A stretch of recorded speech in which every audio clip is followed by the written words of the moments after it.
Gloria a Dios. Vamos a cantar ese coro hermoso, hermanos, que dice: tu fidelidad es grande, tu fidelidad incomparable. Nadie como tú, bendito Dios, grande es tu fidelidad. Dios es fiel, hermano, y es el Dios de paz también. Tu fidelidad es grande, tu fidelidad incomparable. Nadie como tú, bendito Dios, grande es tu fidelidad, y grande es tu fidelidad. Gloria a Dios, gloria a Jesús. Qué bello es ese coro, hermano, que habla de la fidelidad de Dios. Él es fiel, Amén. pues Él es el Señor, y mantiene sus promesas aunque nosotros no lo seamos, pero Él sigue siendo fiel. Me gusta mucho ese coro, y hay veces lo canto yo solito ya, ¿verdad? Aleluya. Y eso es muy bello. Amén. Pero se me ha sido encomendado a hoy, este día, hablar de las maravillas que Dios dejó a su pueblo, Amén. y que hoy vamos a leer unos versículos, como siempre, muy conocidos, y su palabra está escrita para su pueblo, Aleluya. pues porque los que no son del Espíritu no pueden entender las cosas espirituales. Aleluya. Así que toda la palabra viene para su pueblo. Vamos a abrir el libro de Hebreos.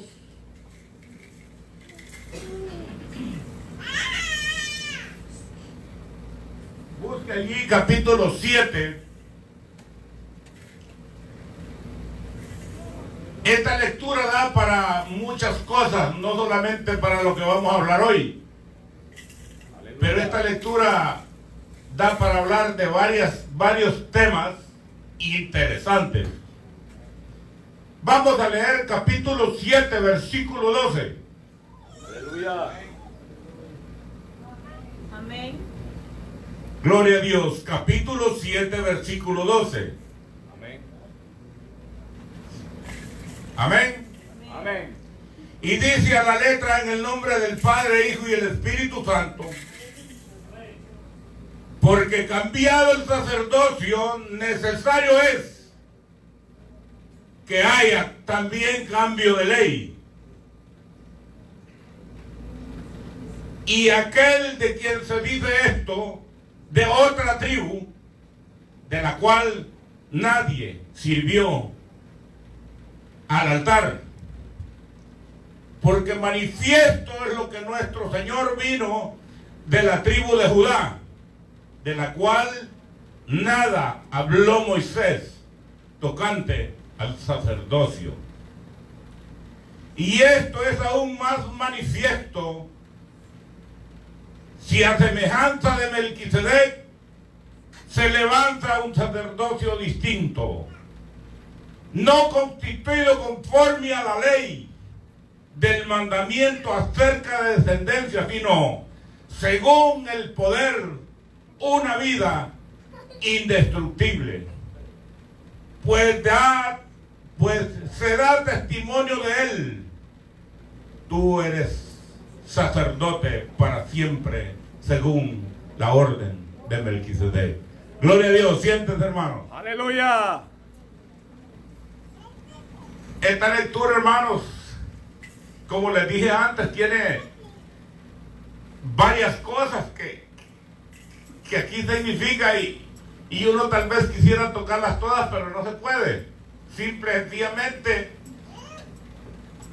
primero porque no da el tiempo, segundo porque quizás no entenderíamos tocar una razón y otra y otra y otra. Pero vamos a tocar un tema al respecto de esto que nunca se ha tratado aquí. Tal vez en otros lugares se ha tratado, pero no aquí. Tal vez en este lugar no se ha hablado por temor o por lo que sea, pero no se ha hablado de esto aquí.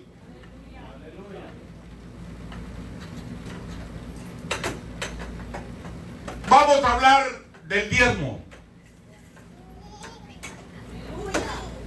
Aleluya. A través de las lecturas vamos a ir viendo por qué vamos a hablar del diezmo. Por eso les dije, esto da para muchas cosas.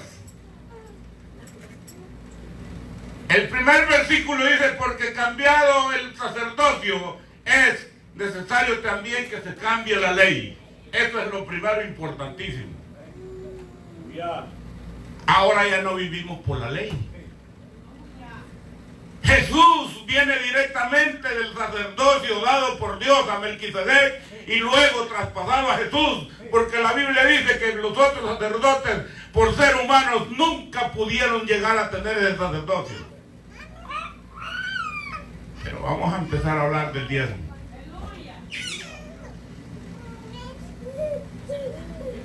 Cuando Abraham empezó a dar el diezmo,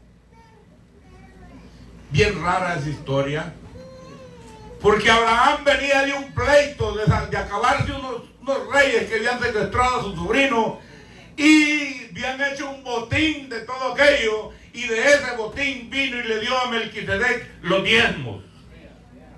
Ahí comenzó el diezmo. Pero ¿qué sucedió cuando Abraham le dio el diezmo a Melquisedec, el sacerdote, el único sacerdote anterior? Melquisedec dice que le dio vino y pan. Ahora en día, ¿qué significa el vino y el pan? Mire que todo el Antiguo Testamento y el Nuevo Testamento está así relacionado, pero tan perfectamente, que uno cuando entra y lee dice, bueno, esto es por esto, esto es lo otro y esto es lo otro. Sí, amén, aleluya. Han oído hablar de que el Señor Jesús un día les quiso dar de comer y solo habían 2 panes. Y los multiplicó. ¿Saben qué significan esos 2 panes? El Nuevo y Antiguo Testamento. Hay cosas en la Biblia que se tipifican así porque Dios así lo ha querido. En este caso, ¿por qué Melquisedec le dio pan y vino? En ese entonces quizás los sacerdotes sabían de qué se trataba, pero algunos no sabían. Pero Abraham lo recibió con alegría porque le dio el cuerpo y la sangre de Jesús. Pero no sabíamos todavía qué iba a pasar entonces. Aleluya. Él se sintió bendecido porque le dio a Abraham eso. Quizás Dios no le había revelado a Abraham todavía qué sucedería. Pero eso le dio Melquisedec. Luego después viene Jacob, el padre de las 12 tribus, y ofrece al Señor, o hace un canje con el Señor, o hace no sé qué, como le podíamos decir, que le dijo, Señor, si me das esto, yo te doy el diezmo. Si me das lo otro, yo te doy el diezmo. Y era el padre de las 12 tribus. Y Dios lo bendijo. Ahí fue Dios que lo bendijo.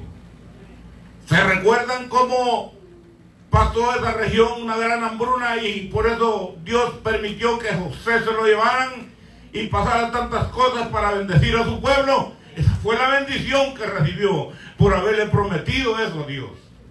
Sí, amén. Ahora, pero bien, eso es algo que se organizó cuando Moisés, el Señor le dijo que la tribu de Leví era la que iba a ministrar la alabanza en el templo permanentemente, tiempo sobre tiempo. Y ordenaron que el diezmo para ese entonces, el que no lo diera, y llevaba maldición. Por eso el libro de Malaquías dice: malditos sois con maldición. Porque eso estaba ya, eso para la tribu de Leví. La tribu de Leví tenía que vivir de eso, porque no iba a hacer otra cosa más que ministrar 24 horas de alabanza. O sea, aquí estaba uno cantando, se llegaba el otro y a darle, y el otro y así, y tenían que hacerlo porque eso es lo que Dios había ordenado. Aleluya. Entonces esta tribu tenían, los sacerdotes todos tenían que comer y beber de lo que les llevaran del diezmo. Hay un versículo que dice que el hombre siempre ha sido el mismo, siempre, hermano. Dice que le diezmaban solamente de las cosas más sencillas, del comino, de cosas que no tienen mucho valor, pero del ganado no. De las cosas que tenían valor no. El hombre siempre ha sido agarrado en ese aspecto, ¿verdad? El hombre siempre ha sido a estar ahí, no, es que esto no me lo van a tocar, no. Pero ahí en el Antiguo Testamento había maldición para el diezmo. Y pasa el tiempo, y sigue el tiempo, y ellos siguen igual. Siguen igual. Viene Jesús. Cuando viene Jesús, Juan el Bautista venía de la tribu de Leví, era uno de los sacerdotes de la tribu de Leví, y bautizó a Jesús. El hombre de la tribu de Leví bautizando al nuevo sacerdote que venía desde la orden de Melquisedec. Pero Jesús no tenía nada que ver con la tribu de Leví, porque era de la tribu de Judá. Aleluya. Por eso era necesario que lo hiciera Juan el Bautista, porque él le iba a ser el nuevo sacerdote. De hecho, cuando se bautizó, dice la Biblia que el Espíritu Santo se posó sobre él y le dijo: este es mi hijo amado, al cual yo tengo mi complacencia. Aleluya. Gloria a Dios. De ahí en adelante, cuando Jesús llega, se termina la ley. Hay un versículo que dice: el que por la ley se justifica, de la gracia ha caído. Porque vivimos desde el Nuevo Testamento el periodo de gracia.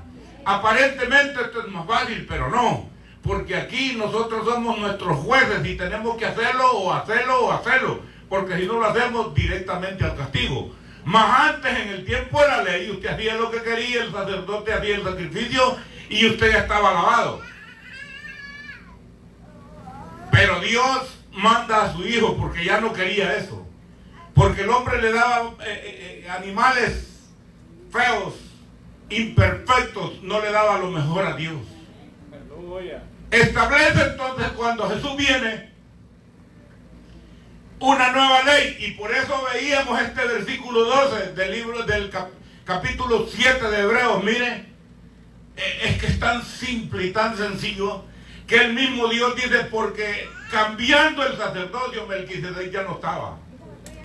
Dice: necesario es que haya también cambio de ley. Se fue la ley, vino la gracia, porque Jesús traía la gracia. Aleluya. Mire qué bonito es. Entonces el diezmo ya no es maldición.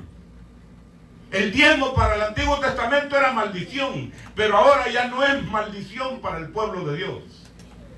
Pero sabe que el diezmo es el camino a la bendición para cada uno de nosotros.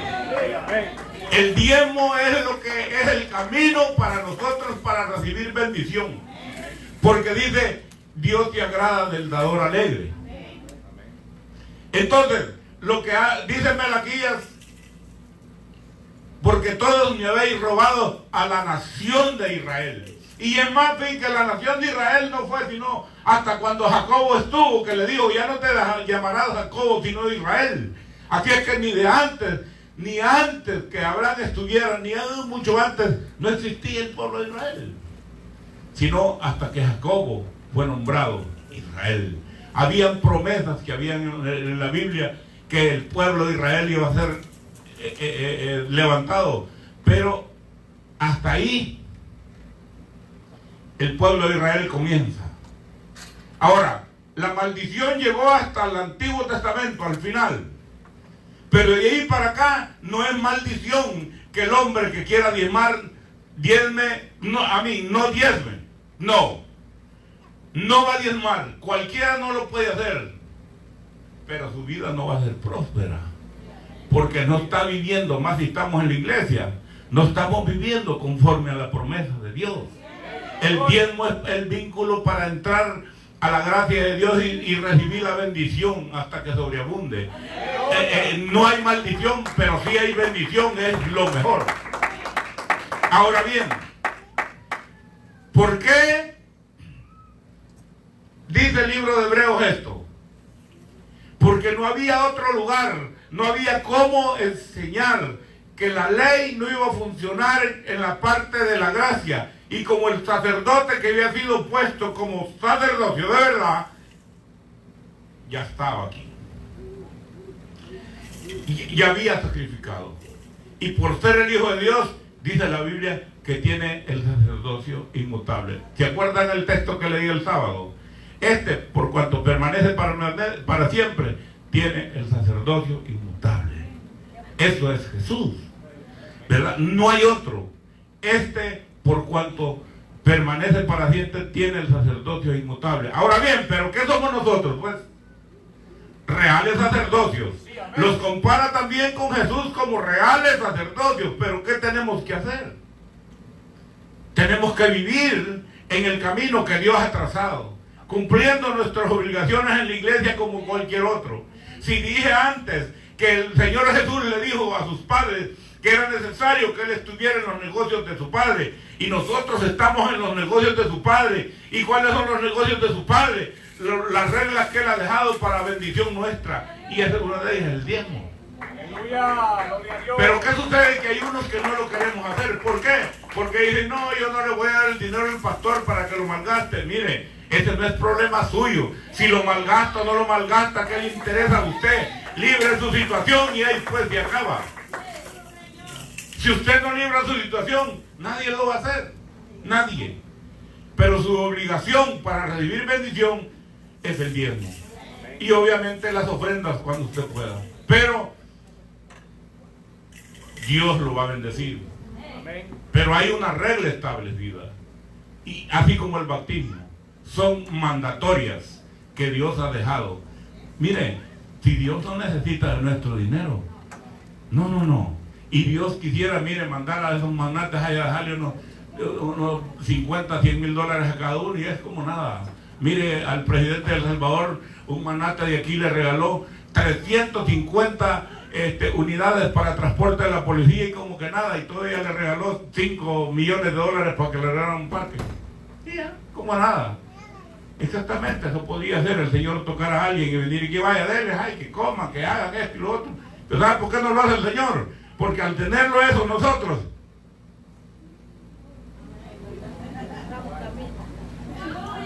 le digo que los brillarían las patitas para allá.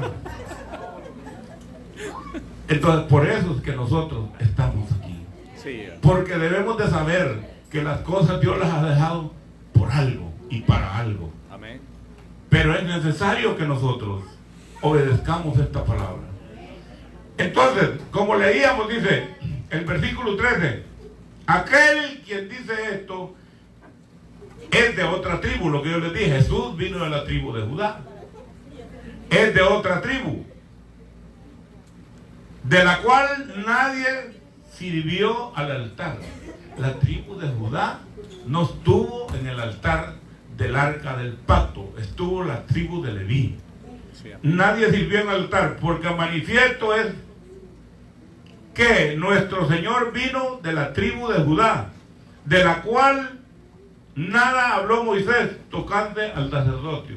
Moisés no dijo nada de esto, porque no era él que se le había dado. Aún ni Melquisedec, hasta el Nuevo Testamento empezaron a hablar del otro sacerdote que iba a sustituir a Melquisedec. Uno del Nuevo Testamento y el otro del Antiguo Testamento. Uno por la ley y otro por la gracia. ¿Verdad? Y esto dice el 15, aún más manifiesto, si a semejanza de Melquisedec levanta un sacerdote distinto, o sea que Jesús era distinto a Melquisedec. Dice, no constituido conforme a la ley del mandamiento acerca de la descendencia, sino según el poder, una vida indestructible. O sea, Melquisedec murió. Digamos que fue destruido, pero Jesús no. Y esa es la ofrenda que Dios dio a nosotros como iglesia a su Hijo, para que por medio de él adquiriéramos redención para vida, no para muerte, ¿verdad? Pues se da testimonio de él, ya saben, el testimonio de Jesús por medio de los apóstoles. Tú eres sacerdote para siempre, según el orden de Melquisedec. Según la orden de Melquisedec, este es el sacerdote que iba a venir para siempre, que él tampoco lo pudo hacer, solo Jesucristo. Dice, el 18 dice, mire, ¿quién pues? Dice, queda pues abrogado el mandamiento anterior a causa de la debilidad e ineficacia. Imagínense, aquí está diciendo que el mandamiento de la ley quedó abrogado por su ineficacia, ¿verdad? Dice, pues nada perfeccionó la ley y la introducción de una mejor esperanza por la cual nos acercamos a Dios. Y esto no fue hecho sin juramento, porque los otros ciertamente sin juramento fueron hechos sacerdotes, pero con el juramento del que dijo, juró el Señor, y no se arrepentirá, tú eres sacerdote para siempre, según la orden de Melquisedec. Juró Dios por este sacerdote. Aleluya. No juró Melquisedec, juró Dios por su Hijo, y dijo, yo voy a mandar a mi Hijo para que haga todo lo que todos no han podido hacer. Y esto es grande, porque si no Jesús hubiese venido, todavía siguiéramos engordando vacas para hacer los sacrificios, o quizás ya no estuviéramos. Pero la verdad es que Dios dio a este cordero para que nosotros no tuviéramos excusas, para que nosotros no andemos de aquí para allá y de allá para acá, para que nosotros entendamos que a través de su Hijo amado nosotros hemos podido entrar en redención y a redención y formar parte del pueblo de Israel. Porque si no es esto, ¿cómo lo hubiéramos logrado? Y difícilmente, si la tribu de Judá no quería contaminarse con nadie, mas Jesús lo hizo. Dice, el 22 dice, por tanto Jesús es hecho fiador de un mejor pacto. Jesús es de un mejor pacto.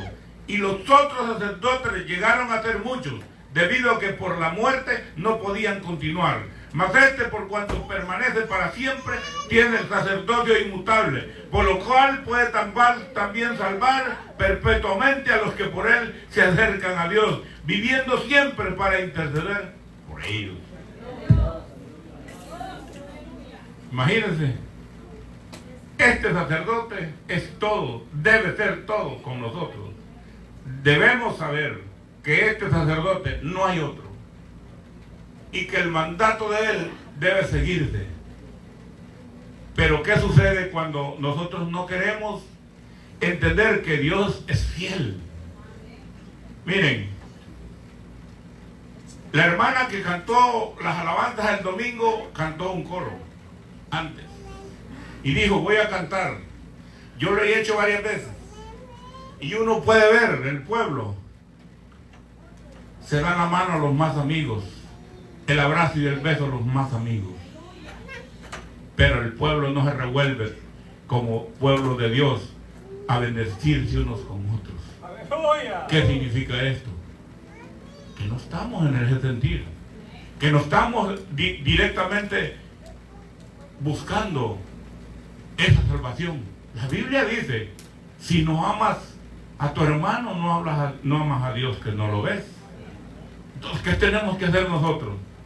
Ya no es tiempo, hermanos, de que nosotros estemos con esas rencillas, con esas cosas. Ay, que el hermano, ay, que la hermana, ay, que aquí, que allá. Miren, el tiempo está cerca, Cristo viene, nos vamos a morir. ¿Y a dónde iremos? Nosotros vamos a fallecer de un momento a otro. ¿Y a dónde iremos?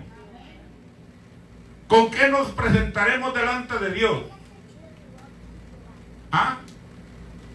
No, no es posible. Dice, hay un himno que dice, porque con manchas y con arrugas, con el Señor tú no te vas.